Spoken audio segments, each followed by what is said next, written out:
नमस्कार दोस्तों, कैसे हैं आप। आई होप आप लोग सब बहुत अच्छे होंगे। नया साल आपके लिए खुशियाँ लाए, ये मेरी दुआ है। मेरे दर्शकों को भगवान सारी खुशियाँ दे। सर्दी बहुत बढ़ गई है, आप अपना और अपने परिवार का ध्यान रखें। दोस्तों, सर्दी ज़रूर बढ़ गई है, लेकिन नई दिल्ली जंतर मंतर में आज अचानक बहुत गर्मी बढ़ने लगी। आप जानते हैं कैसे? ईवीएम हटाओ संयुक्त मोर्चा ने आज जंतर मंतर दिल्ली में एक दिवसीय धरना दिया और एक आंदोलन का आगाज़ किया। वहाँ कई वक्ताओं ने अपने अपने विचार रखे, जिसमें एक मुख्य वक्ता ने ये कहा कि अभी हाल ही में जो विधानसभा चुनाव हुए हैं उसमें छत्तीसगढ़, मध्य प्रदेश और राजस्थान में बीजेपी ने ईवीएम में हैकिंग करके या ईवीएम में गड़बड़ी करके चुनाव को जीता है। मोदी जी का अहंकार आज की तारीख में 7वें आसमान पर है। 5 राज्यों में चुनाव हुआ और 3 राज्यों में ईवीएम के माध्यम से बेईमानी करके छत्तीसगढ़, मध्य प्रदेश और राजस्थान में सरकार बना ली। और मोदी जी ऐसा कह रहे हैं, ऐसा ढोल पीट रहे हैं जैसे कोई उनका चमत्कार है, लोग उनको बहुत चाहते हैं। और उन तीनों राज्यों में सरकार बनाने के बाद मोदी जी ने जिस तरह से अपने पार्टी कार्यकर्ताओं को संबोधित करते हुए कहा, यह बहुत गंभीर बात है, आपको समझने की जरूरत है। हर किसी को इस बात को समझने की जरूरत है। मोदी जी ने कहा कि इस बार सारी सीटें जीतेंगे, सारी सीटें। तो इस बार चुनाव कौन सा होना है? लोकसभा का। लोकसभा में कितनी सीटें हैं? 543, यानी 543 सीटें जीतेंगे। इस धरती पर कोई भी कितना भी प्रसिद्ध विख्यात नेता क्यों ना हो, सभी सीटें कोई नहीं जीत सकता कभी भी।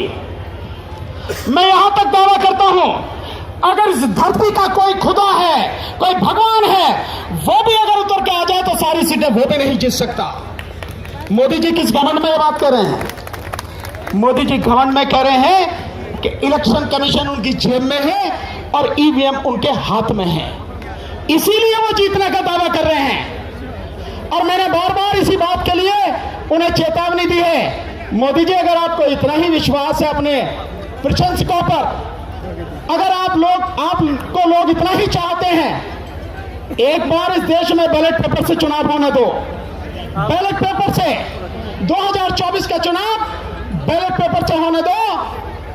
आप अपनी भी सीट अगर जीत के आ जाओ तो बताना, बीजेपी 40 से ज्यादा सीट जीत नहीं पाएगी।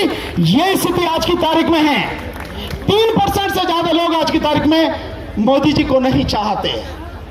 यह स्थिति है हकीकत। अब दोस्तों, पहले चुनाव बैलेट पेपर से होते थे। उस वक्ता ने यह भी कहा कि विधानसभा के चुनाव जीतने के बाद में मोदी जी ने अपने कार्यकर्ताओं को ये कहा है कि जो अगला चुनाव होगा उसमें हम सारी सीटें जीतेंगे। उन्होंने चेतावनी दी, जो मुख्य वक्ता थे उन्होंने चेतावनी दी। ये हम सबको समझने की बात है कि कैसे बीजेपी सारी सीटें जीतेगी। लोकसभा का चुनाव होने वाला है, उनका ये कहना था कि लोकसभा का चुनाव होने वाला है, 545 सीटें लोकसभा की होती है और मोदी जी यानी भाजपा अगर सारी सीटें जीत जाती है तो फिर विपक्ष का तो नामो निशान ही मिट जाएगा और विपक्ष के बगैर ये देश कैसे चलेगा। आप जानते हैं, सत्ताधारी पार्टी अगर जनता के हित के काम नहीं करती है तो विपक्ष का ये धर्म होता है, विपक्ष का ये फर्ज होता है कि वह सत्ताधारी पार्टी को ये आईना दिखाए या आंदोलन करे या मजबूर कर दे कि वो जनहित के कार्य करे।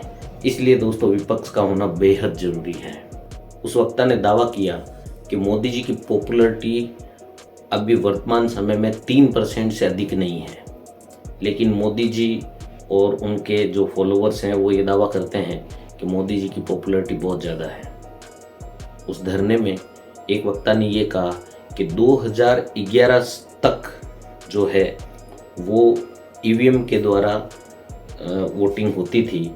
फिर कुछ लोग सुप्रीम कोर्ट गए और 2012 में सुप्रीम कोर्ट ने चुनाव आयोग को ये इंस्ट्रक्शन दिया कि आप अपनी ईवीएम मशीन को रिलायबल बनाइए और इसमें गड़बड़ी हो सकती है। तब दोस्तों 2012 में वीवीपैट को लेके आया गया। वीवीपैट क्या करता है? वीवीपैट ये करता है कि जब एक वोटर वोट डालने जाता है तो उसने जिसको भी वोट दिया है उसकी पर्ची उसको उस वीवीपैट उस बॉक्स में वीवीपैट के बॉक्स में दिखेगी। मान लो मैंने अगर कांग्रेस को वोट दिया तो कांग्रेस की पर्ची उसमें वीवीपैट में दिखती है। तो ये 2012 में ये कॉन्सेप्ट लाया गया वीवीपैट का। उस समय जो वीवीपैट में लाइट लगती थी वो 15 सेकंड तक लगती थी और वो पर्ची दिखाई देती थी कि हाँ भाई ये पर्ची कट गई है और वो नीचे गिर गई है। लेकिन 2017 में अचानक उस वीवीपैट के जो ग्लास है, पहले वाइट हुआ करते थे, उनको ब्लैक कर दिया गया, ब्लैक कांच लगा दिए गए। अब ब्लैक कांच लगा दिए गए और जो पर्ची जो दिखने का टाइम है वो केवल 7 सेकंड कर दिए। उससे क्या हुआ? उससे ये हुआ दोस्तों कि मान लो एक व्यक्ति ने वोट दिया, उसको वो पर्ची दिखाई दी, 7 सेकंड तक ही दिखाई दी, वो कंफर्म हो गया और चला गया हाँ भाई मैंने कांग्रेस को वोट दिया है कि भाजपा को वोट दिया है या आम आदमी पार्टी को वोट दिया है, जनता दल को दिया है, जिस किसी भी पार्टी को उसने वोट दिया वो वोट उसको पर्ची में दिख जाएगा। 2011 तक भारत में जो ईवीएम था उसमें वीवीपैट नहीं था, केवल बैलेट यूनिट होता था। भाई इस तरीके का बैलेट यूनिट होता था। ईवीएम में एक बैलेट यूनिट होती है जिसपे हम वोट करते हैं और वहां से वोट काउंटिंग यूनिट में जाता है। उस ईवीएम में वोटों की चोरी हो सकती है। ये जब प्रूफ हुआ तो सुप्रीम कोर्ट ने ये डायरेक्शन दिया था चुनाव आयोग को कि आपका ईवीएम है उसमें वोटों की हेराफेरी हो सकती है, इसे आप ज्यादा वेरीफाइएबल बनाइए। तो 2011 के अंदर ये वीवीपैट चुनाव आयोग ने जोड़ा है। वीवीपैट करता क्या है? वोटर जिस सिंबल को वोट देगा वो वीवीपैट में उस सिंबल की पर्ची देखता है, वो उस सिंबल की उसमें पर्ची देखता है। तो ये इसे वेरीफाइएबल कैसे कहते हैं? आपने जिस सिंबल को वोट दिया वीवीपैट में आपने उस सिंबल की छपी हुई पर्ची देखी तो ये वेरीफाई हो गया कि आपने जहां वोट दिया वीवीपैट में वही पर्ची देखी तो आपका वोट चोरी नहीं हो रहा है। ये आर्गुमेंट के साथ में वीवीपैट भारत में 2012 में लाया गया। जब वीवीपैट आया था तो वीवीपैट का जो ग्लास है वो व्हाइट था। ये जो ग्लास है ये इस तरीके से व्हाइट ग्लास होता था। ये जो लेफ्ट में है, ये जो लेफ्ट में है, लेफ्ट में जो इमेज है वीवीपैट का ग्लास व्हाइट होता था 2012 में। और 2017 जून में इलेक्शन कमीशन ने वीवीपैट के सभी ग्लास को, व्हाइट जो ग्लास था पारदर्शी, उसे काले कांच से बदल दिया। यानी 2017 के बाद से भारत में जो वीवीपैट इस्तेमाल हो रहे हैं उनका जो कांच है वो व्हाइट नहीं है, काला है। तो कांच, एक और बदलाव क्या हुआ, पहले वीवीपैट में लाइट जो है वो 15 सेकंड के लिए जलती थी, उसे घटाकर 7 सेकंड तक किया गया।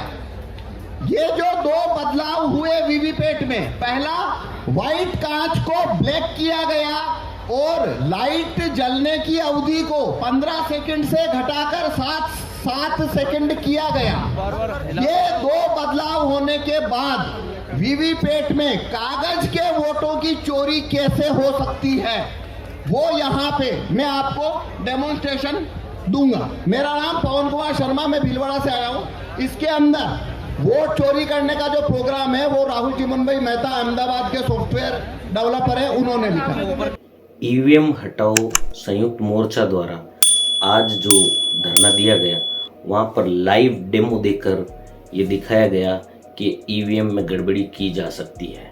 इसके लिए उन्होंने क्या किया, एक ईवीएम की मशीन ली और एक वीवीपैट लिया और उसको इस तरह से प्रोग्राम किया। 3 चुनाव चिन्ह रखे, एक बनाना, एक एप्पल और एक वाटरमेलन, यानी कि बनाना यानी केला, सेब और तरबूज, ये 3 चुनाव चिन्ह रखे और मशीन को इस तरह से तैयार किया गया कि चाहे आप किसी को भी वोट दो, जीते सिर्फ सेब, एप्पल ही जीते। उन्होंने क्या किया, पहले राउंड में 2 वोट दिए, दोनों केले को दिए, केले के चुनाव चिन्ह को वोट दिए, लेकिन पर्ची दिखी केले की, लाइट बंद हो गई। जब बाद में उसको काउंटिंग के लिए निकाला गया तो उसमें 1 वोट था केले को और 1 वोट था सेब को। इसको सेब को जिताने के लिए डिज़ाइन किया गया, तो 2 वोट दिए केले को और गया 1 केले को और 1 सेब को। फिर सेकेंड राउंड में एक वोटर आया, उसने सेब को वोट दिया, सेब का वोट कहीं नहीं गया, चोरी नहीं हुआ, वो उसको एज इट इज़ मिल गया, पर्ची भी कट गई, कोई दिक्कत नहीं। तीसरे राउंड में उन्होंने क्या किया, तीसरे राउंड में तरबूज को 2 वोट दिए। अब तरबूज को जब 2 वोट दिए तो 1 वोट जो है वो एप्पल को गया और 1 वोट गया तरबूज को, यानी कुल 5 वोट जब दिए गए तो उसमें से बनाना को यानी केले के चुनाव चिन्ह को 2 वोट दिए गए थे और तरबूज को 2 वोट दिए गए थे, जबकि तरबूज को 1 वोट मिला, केले को 1 वोट मिला और एप्पल को 1 ही वोट दिया गया था लेकिन उसे 3 वोट मिले। इस तरह से 5 में से 3 वोट लाकर सेब जीत गई, जबकि ये हकीकत नहीं थी। हुआ क्या था, एप्पल को तो 1 ही वोट मिला था, फिर भी जीत गई। उसके बाद में उन्होंने वीवीपैट से वो काला जो कांच है वो ग्लास हटाया, ग्लास हटा के उन्होंने दिखाया कि किस तरीके से जब केले को वोट दिया गया तो पर्ची वो, क्योंकि ग्लास हट गया तो पर्ची दिख रही है केले की। दूसरा बंदा आया, उसने भी केले के चुनाव चिन्ह को वोट दिया, लेकिन वो पर्ची गिरी नहीं नीचे, उसको भी वही पर्ची दिखाई गई। तीसरा आया, तीसरे को भी वही पर्ची दिखाई गई, यानी जो पहले बंदे ने वोट दिया था केले को, उस पर्ची को काट के नीचे फेंका ही नहीं गया। और ये सारा खेल कब हुआ, काले कांच के कारण, और लाइट 7 सेकंड तक ही ऑन थी, इस कारण 7 सेकंड बाद में लाइट बंद हो गई और काला कांच होने की वजह से वो पर्ची गिरी हुई दिखी नहीं। दूसरा बंदा आया, उसने वोट दिया बनाना को, उसको बनाना का चुनाव चिन्ह दिखा और उसे लगा कि हाँ भाई मैंने बनाना को दे दिया वो। तीसरा बंदा आया, उसने भी बनाना को वोट दिया यानी केले को वोट दिया, लेकिन पर्ची वहीं के वहीं रही। जब नेक्स्ट वोटर आया और उसने एप्पल को जब वोट दिया तो वो बनाना की पर्ची, क्योंकि वो केवल डिस्प्ले में आ रही थी, कटी नहीं, दिखी नहीं, उस समय उसको एप्पल के एक साथ जो 3 वोट वो गए बनाना के, वो बनाना की जगह एक साथ 3 वोट सीधे 3 एप्पल के पर्चियाँ काट के और उसमें प्रिंट कर दी। इस तरीके से ये धांधली उन्होंने बताई कि इस तरह से ये धांधली हो रही है। अब मैं आपको इसमें डेमोन्स्ट्रेशन करता हूं कि कागज के वोटों की चोरी कैसे होती है। जब आप वहां पे वोट देने जाते हैं, सिंबल पे वोट करते हैं, आप उसकी पर्ची देखते हैं और आ जाते हैं, ऐसा ही होता है। अब यहाँ पे मैं बताता हूँ उसमें वोटों की चोरी कैसे होती है। तो ये मैंने वीवीपैट रखा है, कोई 2 वोटर को मैं वोट करा के दिखाऊंगा। पहले आप देखिए इसमें कोई छपी हुई पर्ची पहले से नहीं है। इलेक्शन कमीशन में जो वीवीपैट यूज होते हैं उसे खोलने का पावर किसी को नहीं है, लेकिन मेरे को आपको एक्सप्लेनेशन दिखाना इसलिए खोल के बता रहा हूं। अब हम इसमें वोटिंग प्रोसीजर शुरू करेंगे। इसके अंदर ये जो बैलेट यूनिट देख रहे हैं, हमने 3 सिंबल रखे हैं। एक सिंबल है एप्पल, एक सिंबल है बनाना और एक है वाटरमेलन।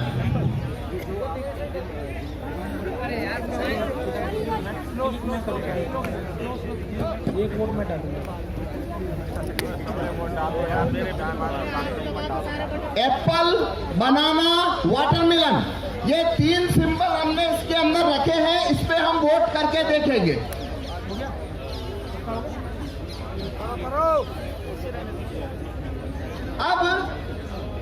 अब हमें 2 वोटर चाहिए जो इसके ऊपर वोट करेंगे, जैसे कि वो वोट देने आते हैं। आप में से कोई भी नहीं, हमें ऊपर से, स्टेज से नहीं, नीचे से चाहिए 2 वोट। नहीं ऊपर से ले लीजिए, मैं ऊपर से करता हूँ, ठीक है, ओके। व्यवस्था खराब हो जाएगी। देखिए, आप कैसे वोट देने जाते हैं,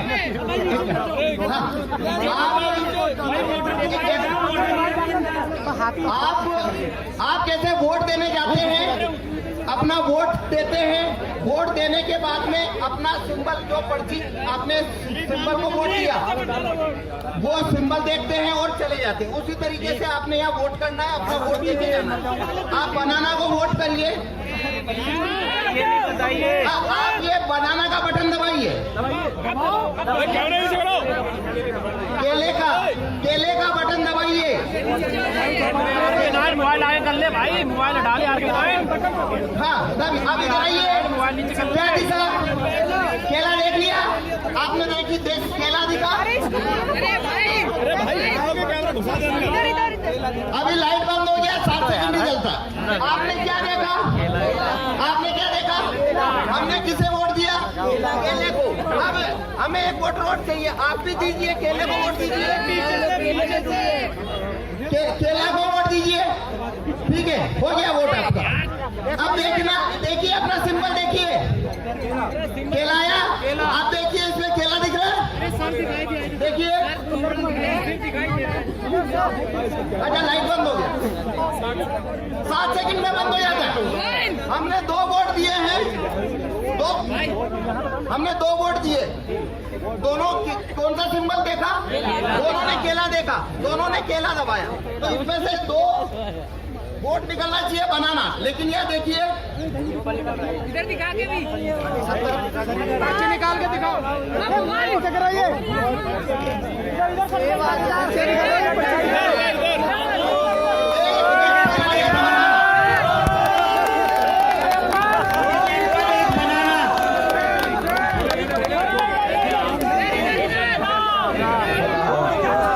हेलो, एक एप्पल और एक बनाना, एक केला और एक सेब, सबकी वोट दिया गया था सिर्फ केले को।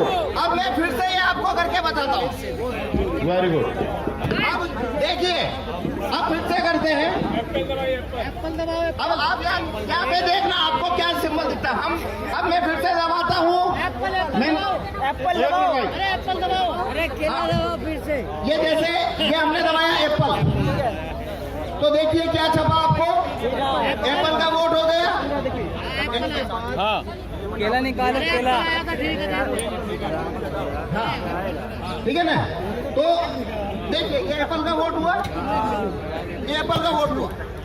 देखिए, इसमें जो प्रोग्राम डाला है, उसके अंदर एप्पल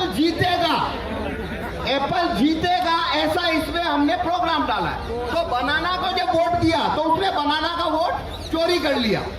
अब लेकिन एप्पल का वोट ही चोरी नहीं करेगा। अब वाटरमेलन पे देखेंगे, हमने वाटरमेलन पे वोट दिया। देखिए पर्ची किसका आया?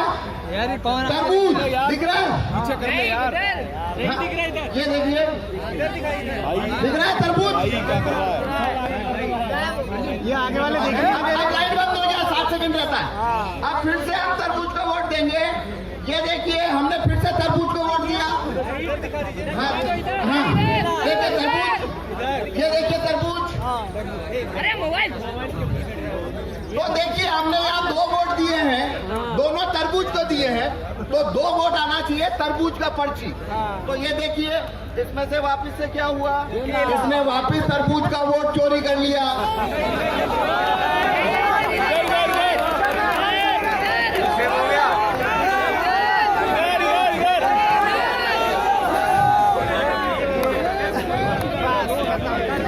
वोट हमारा, राज हमारा, नहीं चलेगा, नहीं चलेगा।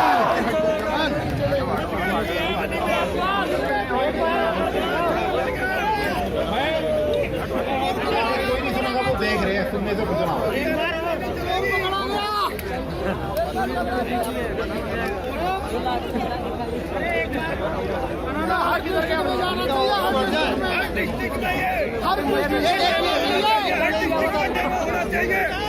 डिस्ट्रिक्ट में जानी चाहिए मशीन, हर डिस्ट्रिक्ट में, हर डिस्ट्रिक्ट में जानी हमने चाहिए। क्या मुमकिन है ना, हमने 4 वोट दिया, हमने 5 वोट दिया, एक एप्पल को दिया, लेकिन एप्पल को मिल गया 3 वोट, एप्पल जीत गया। बनाना और तरबूज दोनों को 2-2 लोगों ने वोट दिया, लेकिन बनाना और तरबूज हार गया। बैलेट पेपर जिंदाबाद, जिंदाबाद। ईवीएम के अंदर हर जिले में जानी चाहिए, हर जिले में। अब मैं आपको ये चोरी कैसे होती है काले कांच की वजह से वो बताऊंगा। ये देखिए, अब मैं इसको जैसे पुराना वीवीपैट था 2017 का, मैं वैसा बना देता हूँ। अब मैंने ये वीवीपैट वैसा बना दिया है जैसा 2017 में था। मतलब इसके अंदर अब कांच सफेद है, कांच सफेद है। अब मैं ये जादू नहीं कर पाऊंगा, आप उसे पकड़ लेंगे। पहले ये कैसे हो रहा था आपको नहीं पता लगा। देखो, इसमें जरूरी बात क्या है, ये कैसे होता है। एक वोटर आता है, वोट देता है, सिंबल देखता है, चला जाता है।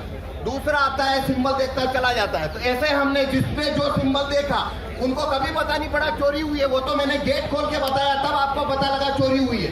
अगर मैं गेट खोल के ना बताऊं तो जिन्होंने वोट दिया वो समझ, उनको पता लगेगा कि वोट की चोरी हुई है। उन्हें कभी पता नहीं लगेगा वोट की चोरी हुई है।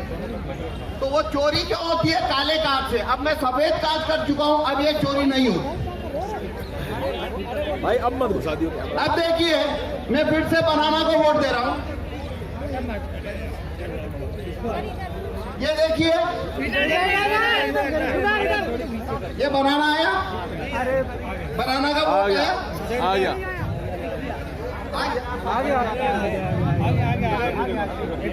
आगे बनाना अब देखिए, आपको अभी बनाना दिख रहा है, आपको बनाना दिख रहा है ना? पहले 7 सेकंड बाद दिख रहा था, आपको पहले 7 सेकंड बाद दिख रहा था क्या लाइट बंद होने के बाद? अब दिख रहा है ना? पहला फर्क। अब इस वजह से क्या हो रहा है, अब वोट का चोरी नहीं होगा। क्यों नहीं होगा? जिस व्यक्ति ने बनाना का वोट दिया, इस प्रिंटर ने उसका पर्ची को काटा नहीं है, उसको रख लिया है। लेकिन वो पर्ची आपको दिखेगी क्यों नहीं? क्योंकि कांच किसको लगा? कांच ब्लैक है।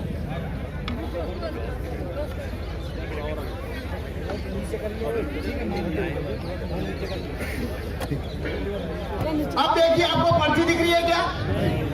जब नया वोटर आया तो उसे भी ये पर्ची नहीं दिख रही थी, और जब उसने अगला वोटर आया और उसने बनाना दबाया तो प्रोग्राम ने वही पर्ची लाइट चलाकर वापस दिखा दी। ये वही पर्ची है, उसने दूसरे वोटर को दिखा दिया है। वोट नहीं पड़ा, वोट नहीं गिरा, वही पर्ची उस दूसरे को दिखा दी और लाइट बंद कर दी। अब आपको दिख रहा है वापस कुछ?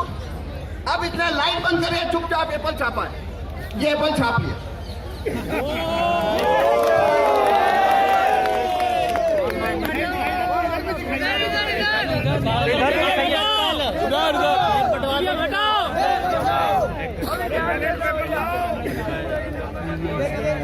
तो इसने एप्पल छापा, आपको पता लगा? किसी को पता नहीं लगा। एप्पल छापी है। अब अगर मैं ये कांच हटा, अब मैं कांच व्हाइट कर देता हूँ। अब देखना, आपके चोरी को पकड़ लेंगे कैसे हो रही है। अब मैं बनाना को वोट देता हूँ। नहीं, वो कांच का ही है, बोलना है दिखेगा नहीं ना। अब देखिए, खेल तो कांच का है। कांच का ही तो खेल है, वही तो धोखा चल रहा है। इधर इधर इधर देखिए, बनाना का वोट हो गया। दिख गया? सबको दिख गया बनाना? हाँ नाम और बताना कौन सा है। सर इधर को दिखाइए। हाँ, अभी दिखा रहे हैं। ये देखिए, बनाना दिख गया। आज ही सब जाके अब लगातार दिख रहा है। अब देखना, अब मैं बनाना को वोट दूंगा और यही पर्ची वापस से दिखेगा आपको। मैंने बनाना को वोट दिया है, अब देखिए वही पर्ची दिख रहा है लाइट जला के। इधर भी थोड़ा सा यही पर्ची लाइट दिखा दिया और अब ये चुपचाप एप्पल छापेगा। पर अब दिखेगा आपको एप्पल छपेगा तो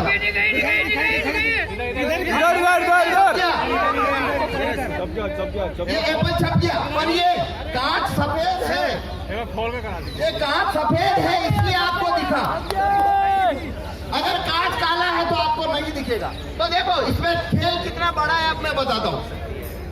पहला वोटर अगर बनाना का आया तो ये पर्ची उसने छापी, लाइट बंद कर ली, वोटर चला गया। अगला वोटर आया तो उसको यही पर्ची उसने लाइट जला के दिखाई, लाइट बंद कर ली, ये चला गया। तीसरा फिर बनाना का आया, वही पर्ची जो पहले को दिखाई दूसरे को दिखाई, इसको भी दिखा दी लाइट चालू करके और उसको रवाना कर दिया। अगला वोटर फिर बनाना का आया, यही पर्ची चौथे आदमी को दिखाई, चौथे आदमी को भी लाइट जला के दिखाई, रवाना कर दिया और 4 एप्पल एक साथ छाप के गिरा दिए लाइट बंद करके।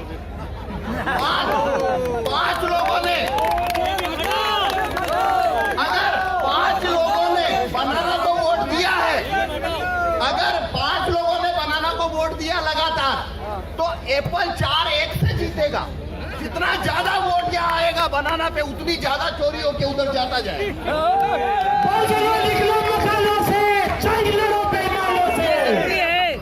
एक मिनट और, अब इसका समाधान है ये कांच को व्हाइट करना।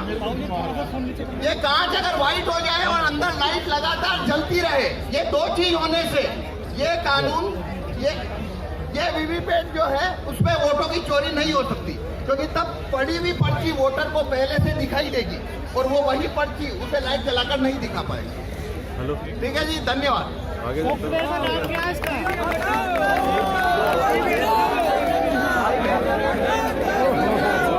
इसका इलाज उन्होंने ये बताया कि या तो वो जो कांच है वो ब्लैक ना रहे, वाइट कर दिए जाए, वाइट ही रखें और लाइट जो है वो 15 सेकंड तक रखी जाए, तो शायद इसमें थोड़ा है जो कुछ सुधार होने की संभावना है। लेकिन कुछ लोगों का ये कहना है कि अगर मोदी जी और भाजपा भारत की जनता में इतनी प्रचलित है, इतना ही अगर भारत के लोग मोदी जी से खुश हैं, उनके काम से खुश हैं, जबकि उन्होंने क्या किया है, प्राइवेटाइजेशन के अलावा उन्होंने क्या किया, नौकरी नहीं दी, काला धन नहीं लाए, बहुत सारी चीज़ें, 15 लाख आज तक नहीं आया। किसके खाते में आया 15 लाख, आप बताइए? किसी के भी खाते में नहीं आया। किया उन्होंने कुछ नहीं और फिर भी पॉपुलैरिटी, तो ये तो कोई चमत्कार ही हो सकता है। तो मेरी व्यक्तिगत राय है कि यदि मोदी जी इतने सच्चे हैं, उनका कार्य इतना सच्चा है, भाजपा का कार्य इतना सच्चा है, तो हो जाए दूध का दूध पानी का पानी, करवाइए 2024 का ये चुनाव बैलेट पेपर पर, हटाओ ईवीएम। ये जो बार बार जो इल्ज़ाम लगता है कि भाई भाजपा ईवीएम से जीतती है, तो ना रहेगा बांस ना बजेगी बांसुरी। आपको अपनी पॉपुलैरिटी और अपने काम पर विश्वास है ना, हो जाने दीजिए बैलेट पेपर से चुनाव, हटाइए ईवीएम को। वहाँ पर जो भारी भीड़ थी, जो जनता थी, उनका भी एक ही सुर में यही कहना था कि ईवीएम हटनी चाहिए, वरना ईवीएम अगर नहीं हटी तो ये लोकतंत्र और संविधान को बहुत बड़ा खतरा है। तो दोस्तों बने रहिए मेरे YouTube चैनल के साथ में, इसे सब्सक्राइब करिए, लाइक करिए, शेयर करिए और आप अपने विचार नीचे कमेंट करके मुझे बताएं कि आपको ये वीडियो कैसा लगा और आप ईवीएम के बारे में क्या सोचते हैं। धन्यवाद, जय हिंद। इसलिए हम कह रहे हैं कि मोदी जी वाकई में आप में दम है तो, वाकई में उस देश की जनता आपको चाहती है तो ये चोरी छोड़ो और बैलेट पेपर से मैदान में आ जाओ और फिर जीत के प्रधानमंत्री बनकर दिखाओ तो जानेंगे आपको। लेकिन वो चैलेंज करने की हिम्मत नहीं है और ये हिम्मत इसलिए भी नहीं है कि कल हम लोग केवल जो इलेक्शन कमीशन को मिलने के लिए जा रहे थे, हम लोगों को 20 कदम चलने दिया गया और गिरफ्तार कर लिया गया। और हमने क्या कहा था? हमने कहा था कि 50 ईवीएम हमें दे दो, 50 बैलेट यूनिट, 50 कंट्रोलिंग यूनिट और 50 वीवीपैट। हम आपको पूरे देश में 50 जगह लाइव पूरे प्रेस के सामने, पूरे मीडिया के सामने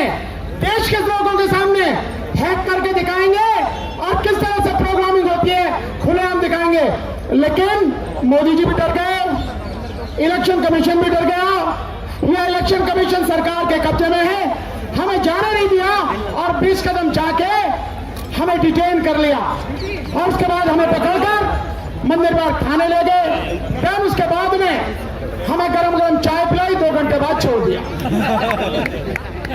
हमने हमारे बहुत महत्वपूर्ण साथी भाई महमूद पराचा को बोलने से पहले डॉक्टर एस.एन. गौतम साहब उनको बुलाओ। उससे पहले मैं 2 चीज अनाउंस करना चाहता हूं जो मैं भूल गया। राजस्थान में जो हमारी कमेटी रहेगी, अभी उस कमेटी को राजस्थान में पूरी तरह से डील करने के लिए जो हमारी कमेटी के साथी रहेंगे पूरे राजस्थान प्रदेश के, वो है एडवोकेट पूरन चंद भंडारी। पूरन चंद भंडारी साहब रहेंगे। सहमत हैं आप लोग? इसके साथ साथ जो महाराष्ट्र में हमारे जो साथी हैं, जो हमारे साथ बहुत पहले से रहे हैं, अभी आए हमारे बीच में, महाराष्ट्र की जिम्मेदारी रहेगी अशोक बहादुर साहब के साथ, उनके ऊपर ये जिम्मेदारी रहेगी और बाकी सारी टीमें बाद में हम अनाउंस करेंगे कि वो तमाम साथी जो इस देश में लोगों के अधिकार की बात कर रहे हैं, संविधान की बात कर रहे हैं, लोकतंत्र की बात कर रहे हैं, आज यहां इस मंच पर उपस्थित हैं, इस आंदोलन में शामिल हैं। इसी से इस सबको समझ जाना चाहिए कि यह आंदोलन पूरे देश का आंदोलन बन चुका है, राष्ट्रीय आंदोलन बन चुका है और अब किसी भी सूरत में 2024 का चुनाव ईवीएम से नहीं होगा। डॉक्टर साहब, मैं आपको विश्वास दिलाता हूं, आपने कहा कि ईवीएम से अगर होता है तो जो पर्ची है वीवीपैट की उसकी गिनती हो, उस गिनती को आप भूल ही जाइए। बैलेट पेपर से ही चुनाव होगा, ईवीएम से होगा ही नहीं किसी कीमत पर। विश्वास रखिए आप। साथियों, आपके बाद हमारे इस आंदोलन को यहां से संचालित करेंगे आदरणीय डीसी कपिल साहब। इनके ये आंदोलन पूरे देश के 130 करोड़ लोगों का आंदोलन है, इसका पूरा प्रयास इस बार किया जाएगा। इसलिए अभी थोड़ी देर बाद बहुत महत्वपूर्ण घोषणाएं होंगी। एक राष्ट्रीय कोऑर्डिनेशन कमेटी का गठन किया जाएगा। उस राष्ट्रीय कोऑर्डिनेशन कमेटी के गठन का ऐलान होने के बाद जो भी साथी जिस प्रदेश से आए हैं, जो साथी जिस लोकसभा से आए हैं, जो साथी किसी शहर से जिले से आए हैं, जो लोग अपने अपने शहरों में अपने अपने तहसीलों में इस आंदोलन को चलाना चाहते हैं, उनसे आग्रह है कि वो अपना नाम लिखा करके जाएं ताकि नेक्स्ट जो भी प्रोग्राम होगा उनको विधिवत रूप से सूचना दी जा सके। अभी थोड़ी देर बाद ही भानु प्रताप सिंह जी राष्ट्रीय कोऑर्डिनेशन कमेटी की घोषणा करेंगे। उसी का डिस्कशन चल रहा है, कुछ हो गया है, कुछ होना बाकी है। ये 4 लाइन बोले। पूरनचंद भंडारे साहब, आप पूरी टीम के साथ में इधर आ जाइए। 1 घंटे का और है बस, उसके बाद में हम सभी लोग यहां से विदा होंगे। सो सब लोग आइए, क्योंकि अभी जो बात होनी है, अब जो साथी बोलेंगे आदरणीय डीसी कपिल साहब उनका अनाउंस करेंगे, लेकिन उनके बोलने के बाद ये आपके सामने देख रहे हैं ईवीएम, वीवीपैट, इलेक्शन कमीशन का कोई बंदा हो, सरकार का कोई बंदा हो, ये जो कहता हो कि हैकिंग नहीं हो सकती, मैनिपुलेशन नहीं हो सकती, वो भी अपना कैमरा ले आए। जो वक्ता बोलेंगे उनके बाद में ये डेमोन्स्ट्रेशन यहाँ पर दिखाया जाएगा और उसके बाद में जो टेम्परेरी ठंडे में आपका फोन बार बार आगे आ जा रहा है ना, ये तो दिक्कत है जी, जो डेमोन्स्ट्रेशन होगा ठीक उससे पहले जो नेशनल कमेटी बनेगी और कम से कम 2 स्टेट के लोग हमारे पास इस समय हैं जिनको हम उन राज्यों की जिम्मेदारी देंगे, वो भी यहीं पे अनाउंस होगा। तो पहले जो साथी बोल रहे हैं आदरणीय डीसी कपिल साहब उनका अनाउंस करेंगे, फिर हम कमेटी का अनाउंस करेंगे, देन डेमोन्स्ट्रेशन होगा। आदरणीय डीसी कपिल साहब। और दिल्ली सरकार में पूर्व कैबिनेट मंत्री जिनका पूरा इतिहास संघर्ष और आंदोलन से जुड़ा हुआ है, एक ऐसी शख्सियत जिसने राजनीति की सत्ता की मंत्री के पद को ठोकर मार करके समाज के काम को चुनने का काम किया है। मैं उन वक्ता के रूप में राजेंद्र पाल गौतम जी को अगले वक्ता के रूप में आपके बीच में आमंत्रित कर रहा हूं। और उसके बाद जो राष्ट्रीय टीम है हमारी, जो कमेटी गठित होनी है, उसका अनाउंस होगा और उसके बाद फिर ये डेमोन्स्ट्रेशन दिखा जाएगा आपको। तो आदरणीय राजेंद्र पाल गौतम जी से मैं आग्रह करूंगा कि वो आए और आप सब लोगों से गुजारिश है कि जोरदार तालियों से उनका स्वागत करें।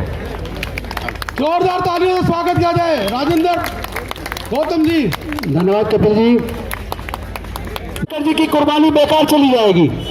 आपको सबको पता होगा, लगभग 2,500-3 हजार साल तक हमारे लोगों को पढ़ने लिखने पर धार्मिक बंदिश थी, व्यापार करने पर धार्मिक बंदिश थी, कोई मानव अधिकार नहीं था, संपत्ति रखने पर धार्मिक बंदिश थी। लेकिन डॉक्टर बाबा साहेब अम्बेडकर जी ने अपने 5 में से 4 बच्चे कुर्बान करके, अपनी जान पत्नी माता रमाबाई को कुर्बान करके आज़ादी हमें दिलवाई। और मैं इसलिए आज़ादी इसको बोल रहा हूँ क्योंकि जब ये आज़ादी का आंदोलन चल रहा था तो एक साथ 2-2 तरह की आज़ादी का आंदोलन चला। एक आज़ादी की लड़ाई थी 200 साल की अंग्रेजों की गुलामी से आज़ादी का आंदोलन, जिसको लाखों लोगों ने लीड किया, लाखों जान गई, औजार हथियारों का इस्तेमाल हुआ, हजारों नेता थे। लेकिन उस आज़ादी की लड़ाई में कहीं भी आपको दलितों, पिछड़ों, आदिवासी और महिलाओं के हक अधिकार की चर्चा नहीं मिलेगी। लेकिन दूसरी आज़ादी की लड़ाई लगभग 3,000 साल की गुलामी से आज़ादी की लड़ाई थी, जिसको डॉक्टर बाबा साहेब अम्बेडकर जी ने अकेले लड़ा, बुद्धि और विवेक से लड़ा, कोई खून नहीं बहाया, कोई औजार हथियार नहीं उठाया। और उन्होंने इस लड़ाई में अपने 4 बच्चे और पत्नी को गंवाकर हमारी हजारों साल की गुलामी को तोड़ा। आज वो जो आज़ादी डॉक्टर बाबा साहेब अम्बेडकर ने हमें दिलवाई है वो खतरे में आ गई है, क्योंकि अगर वोटर को यह भरोसा ही नहीं है कि उसकी वोट उस व्यक्ति को जारी है जिसको वो जिताना चाहता है, जिसको वो वोट देना चाहता है, अगर वोटर को अपनी वोट का भरोसा ही नहीं है तो फिर ऐसे प्रजातंत्र का फायदा क्या? वास्तव में देखा जाए तो प्रजातंत्र बचा नहीं है, क्योंकि जो केंद्र में सरकार है, जो वायदे करके वो सत्ता में आई थी, उनमें से एक वायदा उन्होंने पूरा नहीं किया। उन्होंने काला धन वापस लाने की बात की थी, कोई धन काला धन वापस नहीं आया। हर साल 2 करोड़ रोजगार देने की बात की थी, कोई रोजगार नहीं मिले। महंगाई कम करने की बात की थी, वो नहीं हुआ। हर मोर्चे पे ये सरकार फेल हुई है। एक मोर्चा है जिस पे वो जीत रही है, तो वो या तो धर्म का इस्तेमाल करके या ईवीएम का इस्तेमाल करके। तो जब धर्म का इस्तेमाल करने से, ईवीएम का इस्तेमाल करने से वो फिर से सरकार बना जाते हैं, तो फिर वो कोई जो वायदे अपने करते हैं उसको पूरा नहीं करेंगे, क्योंकि जनता को उन्होंने पूरी तरह भ्रमित कर दिया है। और जो पार्टियां इस आंदोलन में ईवीएम हटाओ देश बचाओ, ईवीएम हटाओ बैलेट वापस लाओ, ईवीएम हटाओ संविधान बचाओ, जो पॉलिटिकल पार्टी या सामाजिक संगठन इस आंदोलन में शरीक नहीं होना चाहते, वो लोग लोकतंत्र के खिलाफ हैं, वो लोग प्रजातंत्र के खिलाफ हैं, वो लोग स्वतंत्रता के खिलाफ हैं, वो लोग देश के संविधान के खिलाफ हैं, वो लोग देश के लोगों की आज़ादी के खिलाफ हैं। आज देश के लोगों की आज़ादी खतरे में है। आज इस मंच के माध्यम से हमें कोऑर्डिनेशन टीम घोषित करेंगे। वो कोऑर्डिनेशन टीम पूरे देश का ईवीएम हटाओ देश बचाओ, ईवीएम हटाओ संविधान बचाओ, ईवीएम हटाओ बैलेट पेपर वापस लाओ, इसके आंदोलन के लिए पूरे कोऑर्डिनेशन टीम आज हमारी टीम यहाँ घोषित करेगी। साथ ही साथ एक मोबाइल नंबर घोषित करेंगे, व्हाट्सएप नंबर, जिस पर आप अपने नाम दे सकते हैं। जो लोग इस आंदोलन में, देश के स्वतंत्रता के दूसरे आज़ादी के आंदोलन में, संविधान बचाने, लोकतंत्र बचाने के आंदोलन में जो लोग जेल जाने को तैयार हैं, देश बचाने के लिए कुर्बानी देने को तैयार हैं, वो उस व्हाट्सएप नंबर पर अपना नाम, अपनी डिटेल भेज सकते हैं। उसकी पूरी सूची बनाई जाएगी, क्योंकि आंदोलन बिना लड़ाई के, बिना कुर्बानी के कोई आंदोलन सफल नहीं हो सकता। और हम लोग सबसे पहले, हम सब लोग जो संचालक साथी हैं, हम लोग जेल भी जाने को तैयार हैं, हम गोली खाने को भी तैयार हैं, लेकिन हम इस लड़ाई को जीते बिना दम नहीं तोड़ने वाले। इस लड़ाई को निश्चित तौर पर जीतेंगे। ईवीएम को हर हालत में हटाएंगे, क्योंकि ईवीएम देश के लिए खतरा बन गई है। वो सरकार जो नफरत के आधार पर देश को बांट रही है, जाति के आधार पर देश को बांट रही है, पूरे देश के संविधान को खत्म कर रही है, उसी मनुस्मृति का शासन लाना चाहती है जिस मनुस्मृति के द्वारा हमारे लोगों के पढ़ने लिखने, व्यापार और संपत्ति के रास्ते बंद थे। लेकिन मुझे दुख इस बात का है, इन सरकारों ने शिक्षा को महंगा करके वो शिक्षा का अधिकार जो बड़ी कुर्बानी से बाबा साहब ने दिया था, वो शिक्षा का अधिकार लगभग हमसे छीन लिया है। और साथ ही साथ बड़े मुश्किल से नौकरियों में आकर हमारे लोग धीरे धीरे आगे बढ़े थे, लेकिन सरकारी नौकरियों को सबको प्राइवेटाइज करके, सारा बेचकर, ठेकेदारी पर फैलाकर, सारे सरकारी संस्थान बेचकर इन्होंने नौकरियों के रास्ते भी बंद कर दिए। और जो बची कुची थोड़ी बहुत नौकरी निकलती है, उसमें भी अगर आप देखो जो वैकेंसी निकलती है, 75% वैकेंसी केवल स्वर्ण जाति के लोगों के लिए और 25% में SC ST OBC के लोग। आप कभी देखिए जितनी वैकेंसीज का डाटा निकल रहा है, उसके अंदर वैकेंसी का जो पूरा चार्ट देखिए तो पता लगेगा 75% वैकेंसी उनकी क्यों है, उसमें केवल 25% देश के 85% लोग क्यों हैं। और वैसे 85 भी गलत हो गया, अब तो 88 हो गया। आंकड़े जो जारी हुए जाति के बिहार के अंदर, वो आंकड़े बताते हैं केवल 12% लोग स्वर्ण जाति के हैं, बल्कि जो छत्तीसगढ़ का आंकड़ा हमने देखा, मध्य प्रदेश का देखा, झारखंड का देखा, वहाँ तो स्वर्ण जाति के लोग केवल 6% हैं। लेकिन देश के सारे संसाधनों पर 90% संसाधनों पर इन 10% लोगों का कब्जा है। देश के 90% व्यापार पर इन 10% लोगों का कब्जा है। देश के सारे प्राकृतिक संसाधनों पर इन 10% लोगों का कब्जा है। तो इस लड़ाई को एक आज़ादी का आंदोलन के रूप में आप सबको लड़ना पड़ेगा और इसके लिए कुर्बानी देनी पड़ेगी। सबसे पहले इसके संचालक यानी कि भाई कपिल जी, भानु जी, एडवोकेट प्राचा जी और मैं, हम अपनी हर प्रकार की कुर्बानी देने के लिए तैयार हैं, जेल भी जाने के लिए तैयार हैं। ऐसे मरेंगे नहीं, हम लड़ेंगे, हम जीतेंगे। बस मैं एक नारा लगा के अपनी बात को खत्म करूंगा। हम गोली भी खाने को तैयार हैं, क्योंकि हम देखना चाहते हैं मोदी जी किस हद तक जा सकते हैं। अगर हमें वो जेल भेजना चाहते हैं तो जेल के लिए तैयार हैं, अगर शूट आउट करना चाहते हैं तो हम उसके लिए भी, मरने के लिए भी तैयार हैं। लेकिन याद रखना, गोली खाने के बाद भी तब तक दम नहीं तोड़ेंगे जब तक इस लड़ाई को जीत ना ले। इस लड़ाई को हम जीतेंगे, कि हम लड़ेंगे, हम जीतेंगे। ईवीएम हटाओ, ईवीएम हटाओ, ईवीएम हटाओ, ईवीएम हटाओ, अब बोलेंगे बैलेट वापस लाओ, ईवीएम हटाओ, बैलेट वापस लाओ, ईवीएम हटाओ, बैलेट वापस लाओ, ईवीएम हटाओ, बैलेट वापस लाओ। अब बोलेंगे संविधान बचाओ, ईवीएम हटाओ, संविधान बचाओ, ईवीएम हटाओ, संविधान बचाओ, ईवीएम हटाओ, संविधान बचाओ। अब आप कुछ देर में देखेंगे, जैसे कुछ दिन पहले आपने सोशल मीडिया पे देखा होगा कि वोट कहीं दी जा रही है और उसके अंदर पिक्चर में भी दिख रही है कि सही जगह गई है, लेकिन जब वो डब्बा खोला जाता है तो पर्ची किसी और की निकलती है। तो फिर भरोसा कैसे करें ऐसे ईवीएम पर? और जो सरकार ईवीएम से चुनी जाएगी तो वो उस पर सरकार पे भी हम कैसे भरोसा करें? इसीलिए ये सरकार तानाशाह हो गई है, इसीलिए सरकार जनता की कदर नहीं कर रही है, उत्पीड़न कर रही है और पूरे देश के लिए खतरा बन गया है। इसलिए देश को बचाने का आंदोलन निश्चित तौर पर हम जीतेंगे। इन्हीं शब्दों के साथ मैं अपनी वाणी को विराम देता हूँ। बहुत जल्द आपके सामने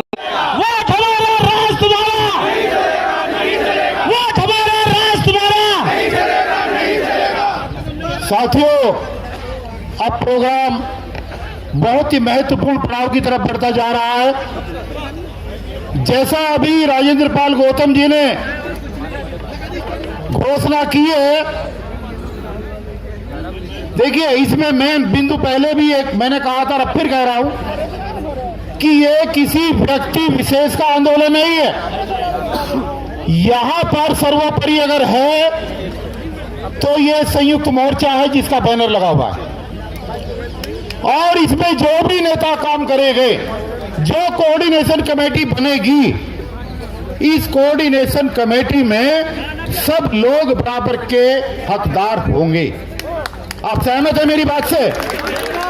देखिए, कोई भी निर्णय, महत्वपूर्ण निर्णय लेने के लिए जनता की स्वीकृति सबसे जरूरी है। क्योंकि ज्यादातर संगठनों में लोग अपने चहेते लोगों को बुला करके अपने आप को लंबरदार घोषित करा लेते हैं और उसके बाद में फिर लोगों की आंखों में धूल झोंकने का काम करते हैं। तो क्या ये जन आवाम जो मेरे सामने है, क्या आप चाहते हो कि राष्ट्रीय कोऑर्डिनेशन कमेटी का गठन हो और ये आज गठन होकर के घोषणा हो और उसके बाद में ये आंदोलन सुप्रीम कोर्ट के गलियारे से होता हुआ पूरे देश के अंदर जाए? अगर आप ये चाहते हैं तो सब लोग हाथ उठा करके इस प्रस्ताव का पास करें। ये प्रेस वाले दिखा दें जरा, ये प्रेस वाले दिखा भी दें कि किसी एक व्यक्ति का आंदोलन नहीं है, ये सारी 150 करोड़ लोगों के जनता का आंदोलन आज से घोषित हो रहा है। बहुत बहुत धन्यवाद आपका सबका। प्रेस वाले साथी दिखाएं जरा ये सब कुछ, ये जनता की सहमति है। प्रेस वाले जरा घुमा के, कैमरा घुमा के कि राष्ट्रीय कोऑर्डिनेटर कमेटी जाना का समर्थन जो है सभी लोग यहाँ पर जो उपस्थित कर रहे हैं। ईवीएम संयुक्त मोर्चा जिंदाबाद, ईवीएम हटाओ संयुक्त मोर्चा जिंदाबाद। भाई पूरी आवाज नहीं आ रही, लग रहा कुछ लोग आरएसएस के आगे बीच में। देखिए जब तक सारे लोग दोनों, जिसका एक हाथ है वो एक हाथ उठाएगा और जिसका दोनों है वो दोनों उठाएंगे और जोरदार संकल्प होना चाहिए। ईवीएम हटाओ संयुक्त मोर्चा जिंदाबाद, जिंदाबाद जिंदाबाद, ईवीएम हटाओ संयुक्त मोर्चा जिंदाबाद, जिंदाबाद जिंदाबाद, ईवीएम हटाओ संयुक्त मोर्चा जिंदाबाद, जिंदाबाद जिंदाबाद, एक एक साथी जिंदाबाद, जिंदाबाद जिंदाबाद, एक एक नागरिक जिंदाबाद, जिंदाबाद जिंदाबाद, एक एक बहन जिंदाबाद, जिंदाबाद जिंदाबाद, एक एक भाई जिंदाबाद, जिंदाबाद जिंदाबाद, बैलेट पेपर जिंदाबाद, जिंदाबाद जिंदाबाद, बैलेट पेपर जिंदाबाद, जिंदाबाद जिंदाबाद, ईवीएम मुर्दाबाद, मुर्दाबाद मुर्दाबाद, ईवीएम मुर्दाबाद। मुर्दाबाद मुर्दाबाद। आप लोगों ने इजाजत दी है, इसलिए मैं आदर और सम्मान के योग्य 30 मई 2019 से इसी जंतर मंतर पर हमने इस ईवीएम को हटाने का आंदोलन शुरू किया था। आज ये वहां से बढ़कर के आज इस रूप में आया है और तमाम बुद्धिजीवी साथियों का इसमें सहयोग और समर्थन रहा है। तो मैं आदर और सम्मान के योग्य आदरणीय भानु प्रताप सिंह जी से ये आग्रह करूंगा, ये निवेदन करूंगा कि 5 सदस्यीय राष्ट्रीय कोऑर्डिनेशन टीम की आज घोषणा करें और सबका कद और स्तर बराबर होगा। हम सब लोग उसके बाद में प्रदेश स्तर पर, जिला स्तर पर, तहसील स्तर पर, लोकसभा स्तर पर अलग अलग टीम की फिर घोषणा करेंगे। 1 महीने के अंदर पूरा काम हो जाएगा और जैसे राजेंद्र पाल गौतम जी ने कहा कि आने वाले समय में ये 1 महीने के आंदोलन ये देश की आजादी का दूसरा आंदोलन बनेगा, ये आप लोगों से हमारा आश्वासन है। तो मैं भानु प्रताप जी को बुलवाने से पहले आप लोगों से कहूंगा कि जोरदार तालियों से भानु प्रताप जी का आप स्वागत करें।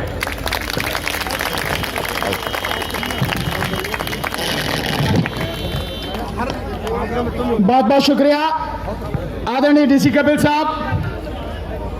जो मैं आपके बीच में अनाउंस करने वाला हूं, जैसा मुझे इजाजत हुई है, जो मुझे अनुमति दी गई है, मैं मीडिया के तमाम साथियों से निवेदन करूंगा इस बात को मेरी को बाकायदा रिकॉर्ड करें ताकि देश भर के लोग इस बात को जान लें कि इस पल के बाद ईवीएम हटाओ का जो ये आंदोलन है, जो ईवीएम हटाओ संयुक्त मोर्चा के बैनर तले पूरे देश में पूरी ताकत से लड़ा जाएगा और तब तक लड़ा जाएगा जब तक ईवीएम को जड़ से उखाड़कर फेंक नहीं दिया जाएगा।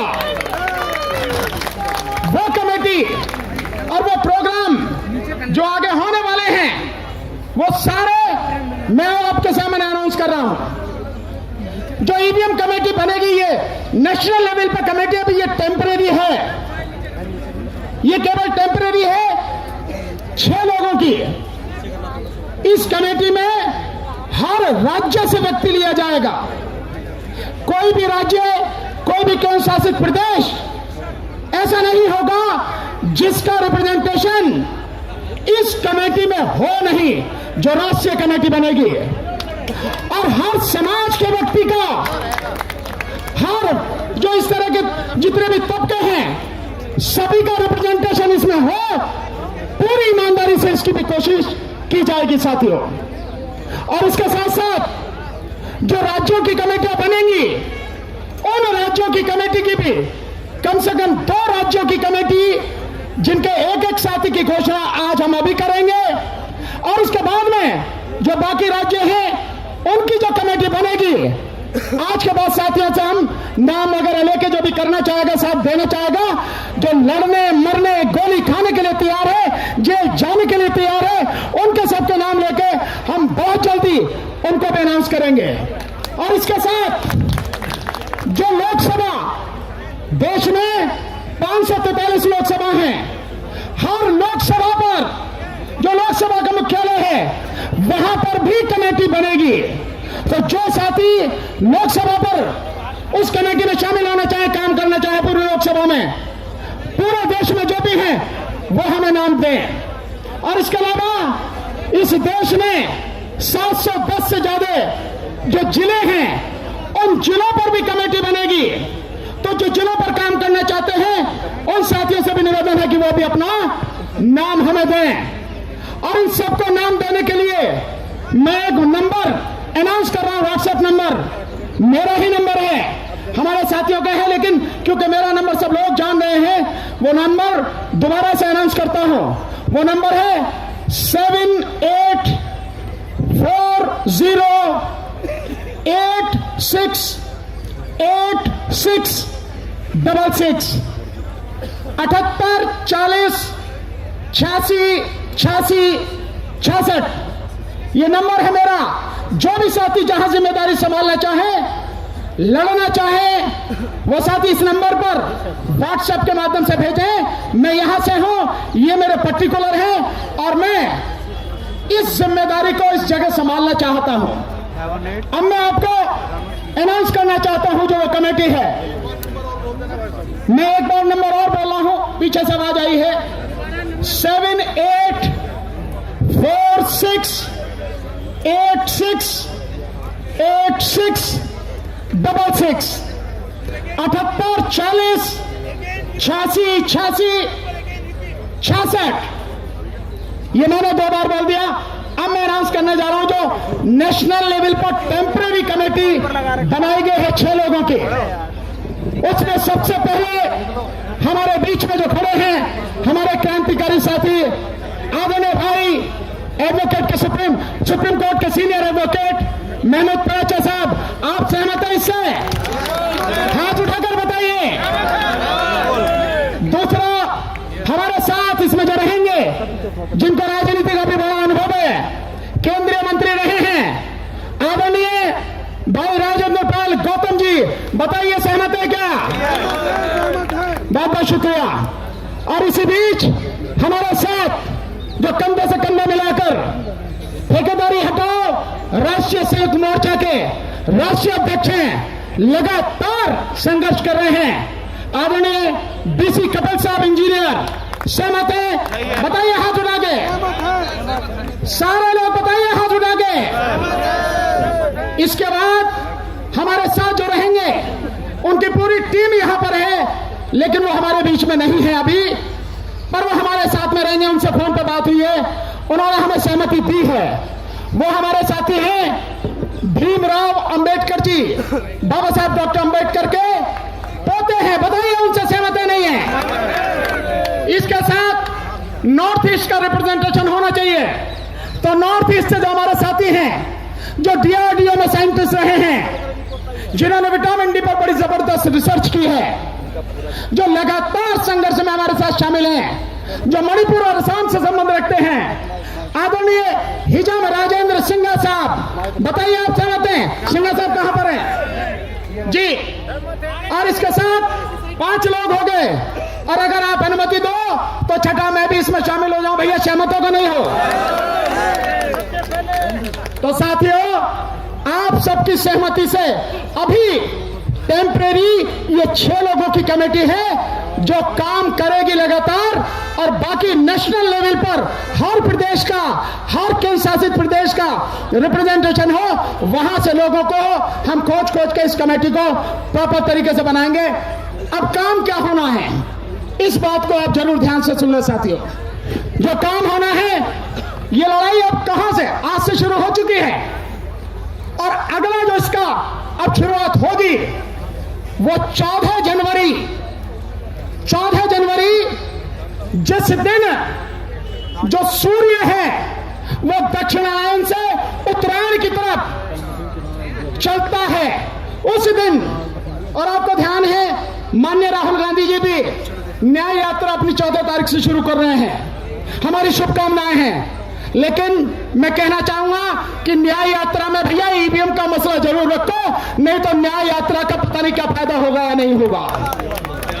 इसलिए 14 जनवरी से आंदोलन शुरू होगा हर जिले में, हर लोकसभा में, और उससे पहले जो भी साथी हैं जहां जिम्मेदारी संभालेंगे लोकसभा और जिलों में, उनकी घोषणा कर दी जाएगी बाकायदा। और अब इसके बाद यह आंदोलन चलेगा 14 जनवरी से 23 जनवरी तक। इस 23 जनवरी में, जो 23 जनवरी क्यों है, हमने 23 तक क्यों रखा है, ये नेताजी सुभाष चंद्र बोस उनका जन्मदिन है, नेताजी सुभाष चंद्र बोस। और आप जानते हैं नेताजी सुभाष चंद्र बोस ने अपनी कुर्बानी इस देश के लिए दी। इतना निर्भीक निडर व्यक्ति इस देश की ही पैदाइश है। 21 जनवरी, 22 जनवरी और 23 जनवरी, इन 3 दिनों में जो लोकसभा क्षेत्र है वहां पर और जो जिले हैं वहां पर, इन 3 दिनों में हमारी जो टीम होंगी और साथियों के साथ मिलकर पैदल यात्रा करेंगी तीनों दिन। और ये यात्रा हमारी 23 जनवरी को नेताजी सुभाष चंद्र बोस जी के जन्मदिन पर खत्म होगी। और इसके बाद जो प्रोग्राम होगा वो होगा 30 जनवरी, महात्मा गांधी जी का पुण्यतिथि। उस 30 जनवरी को इस देश के जितने भी प्रदेश हैं, उन सभी प्रदेशों में जो इलेक्शन ऑफिसर्स हैं, उन इलेक्शन ऑफिसर्स के यहां हमारे प्रतिनिधि जो हर प्रदेश की राजधानी में हैं, वो सारे प्रतिनिधि मार्च करते हुए जाएंगे और अपना ज्ञापन इलेक्शन कमीशन को देंगे, अपना रिप्रेजेंटेशन उनके सामने रखेंगे 30 जनवरी। और दिल्ली में हम सब लोग, हमारे सारे साथी जो दिल्ली में हैं, वो सारे के सारे लोग यहां इलेक्शन कमीशन ऑफ इंडिया पर यहां मार्च करते हुए जाएंगे और उनको बाकायदा हम अपनी तरफ से, हमारा डेलीगेशन जाएगा, उनको हम अपना ज्ञापन देंगे। और इसके बाद जो लड़ाई होनी है वो लड़ाई होनी है सुप्रीम कोर्ट पर। तो सुप्रीम कोर्ट के चीफ जस्टिस और सभी अन्य जजेस को 15 फरवरी को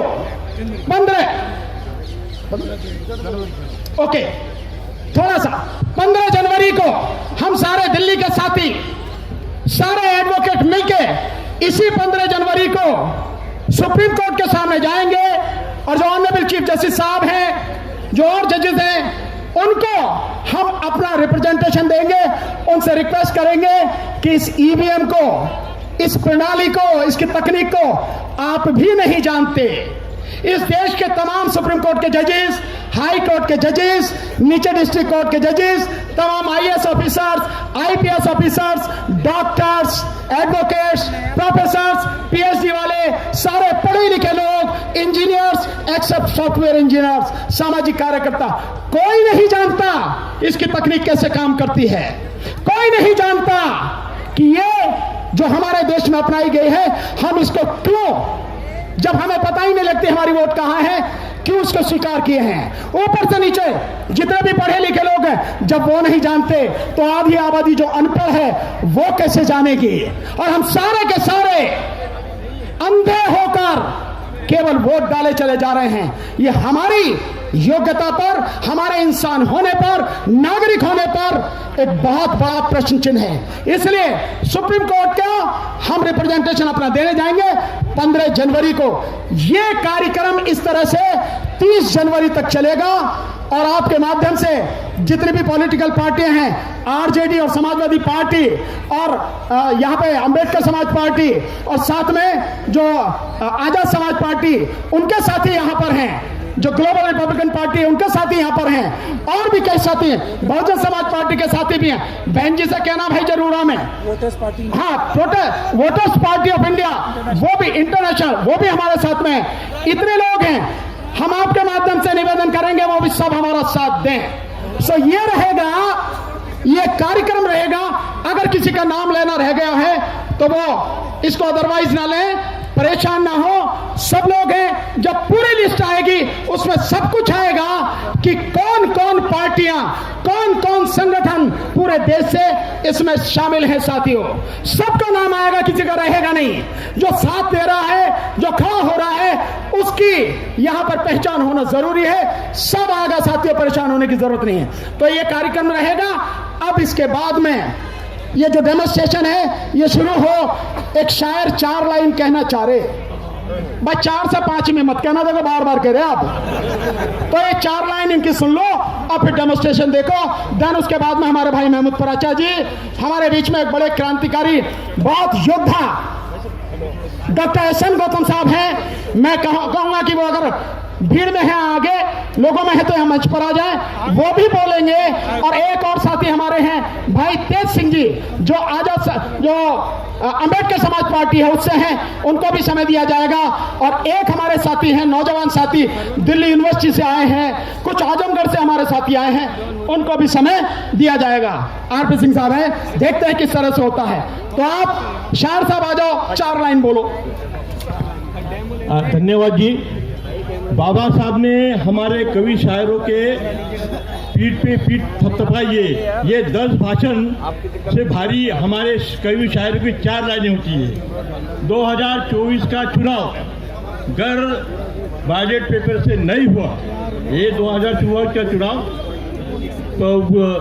बैलेट पेपर से नहीं हुआ तो लहू में भीगी हुई आस्तीन जीत जाएगी। ये लहू में भीगी हुई आस्तीन जीत जाएगी। चुनाव हम हार जाएंगे, फिर से ईवीएम जीत जाएगी, फिर से ईवीएम जीत जाएगी, फिर से ईवीएम जीत जाएगी। लोकसभा चुनाव 2024 ये लोकतंत्र की आखिरी भेंट है। लोकसभा चुनाव 2024 ये लोकतंत्र की आखिरी भेंट है।